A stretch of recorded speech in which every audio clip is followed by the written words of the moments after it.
свидания, осинники, да? Здесь я, Захар. Нет, я, Захар. Ну и как без грации. Все, осинники, до свидания. Наша родная речка. Все, навигатор вбит на Черное море.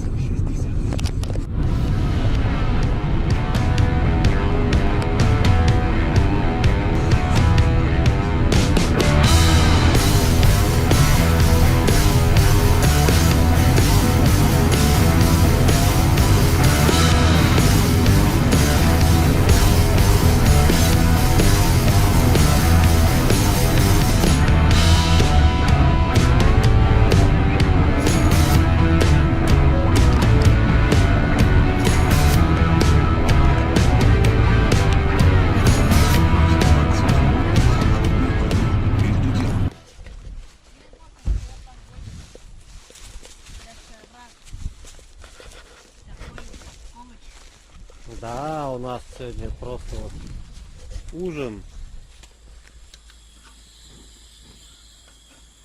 при свечах.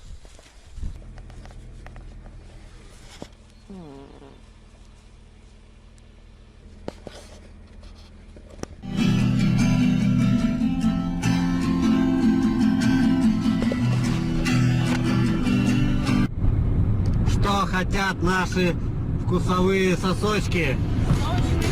Пельмени!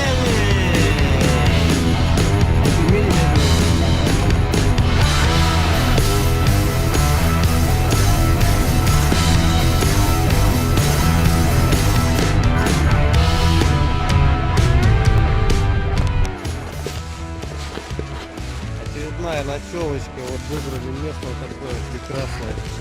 Грация. Грация, иди сюда. Выходи. Побегай.